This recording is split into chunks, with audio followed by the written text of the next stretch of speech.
নায়িকা হলেও হুজুর ছেলেকে বিয়ে করতে চেয়েছি। ধরেন নায়িকারা তো আসলে নায়িকার জন্য যে আমি হুজুর ছেলে পছন্দ করব না এটা তো কোনো কথা না। আমার তো পার্সোনাল ওপিনিয়ন থাকতেই পারে। ইয়াং বা মডেল এটা কোনো কথা না। আমি চাই যে যে মানুষটা ইসলামের পথে আছে, যে পাঁচ ওয়াক্ত নামাজ পড়ে, মোনাজাতে সে আমাকেই চাবে, এরকম একটি মানুষ আমি চেয়েছি যে আমার লাইফে এরকম মানুষ যে আমাকে সময় দিবে, অনেক ভালোবাসবে, লয়াল একটা পার্সন। সামনে আমি একটা সিনেমা সাইনিং করেছি, যেটার নাম হচ্ছে বিবর।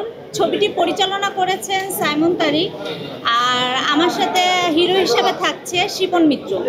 তো সিনেমার শুটিং এই মাসের শেষেই শুরু হবে ইনশাল্লাহ, সবাই দোয়া করবেন। আর এছাড়া বেশ কিছু নাটকের কাজ আমার হাতে আছে। বেসিক্যালি আমি আমার সিনেমাটাকে নিয়েই আমি একটু বিজি আছি, যেহেতু আমি ফার্স্ট সিনেমায় কাজ করছি, মানে অন্যরকম একটা অনুভূতি, এইটার প্রিপারেশন নিয়েই আমি আছি। এ মাসের শেষেই আমার সিনেমার কাজ শুরু হবে। এই সিনেমায় আমি নায়িকা হিসেবে কাজ করছি, আর আমার নায়ক হিসেবে আছেন, আপনারা সবাই তাকে চিনেন, সুইট হিরো হচ্ছে শিপন মিত্র। নাটকে তো আসলে হিসাব ওইভাবে করে বলতে পারবো না, বেশ কিছু নাটকে আমি কাজ করেছি, মানে এটা হিসাব নাই আমার কাছে। সিনেমাটার পরিচালক হচ্ছে সাইমন তারিক, আর প্রযোজনা করেছেন সিনেমাটি আশরাফুল আলম জুয়েল।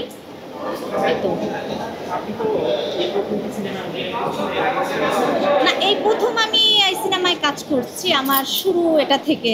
আসলে নায়িকা হলেও হুজুর ছেলেকে বিয়ে করতে চেয়েছি। ধরেন নায়িকারা তো আসলে নায়িকার জন্য যে আমি হুজুর ছেলে পছন্দ করব না এটা তো কোনো কথা না। আমার তো পার্সোনাল ওপিনিয়ন থাকতেই পারে। তো আমি বলেছি যে একজন হাজি সাহেব বা পাঁচ ওয়াক্ত নামাজ পড়ে এই টাইপের ছেলে আমি পছন্দ করি। যে ইয়াং বা মডেল এটা কোনো কথা না। আমি চাই যে যে মানুষটা ইসলামের পথে আছে, যে পাঁচ ওয়াক্ত নামাজ পড়ে, মোনাজাতে সে আমাকেই চাবে, এরকম একটি মানুষ আমি চেয়েছি যে আমার লাইফে এরকম মানুষ যে আমাকে সময় দিবে, অনেক ভালোবাসবে, লয়াল একটা পার্সন। না, নমিনেশন পাইনি, আমাকে ইনভাইট করা হয়েছে, আমি এসেছি। তো ভালো লাগছে। মানে সালমান শাহকে তো সবারই পছন্দ, আমিও ছোটবেলা থেকে তাকে দেখেছি। সালমান শাহকেই অনেক বেশি ভালো লাগে। আর এরপরে যেটা বলতে হয় সেটা হচ্ছে আমাদের দেশের সুপারস্টার সাকিব খান ভাইয়া, ওনাকে অনেক ভালো লাগে। দর্শকের উদ্দেশ্যে বলবো, আসলে আমাদের দেশে এখন অনেক সুন্দর সুন্দর সিনেমা হচ্ছে, আর দর্শকের কাছে আসলে অনেক খুশি। আমাদের দর্শকরা এখন আগের থেকে অনেক হলমুখী হয়েছে।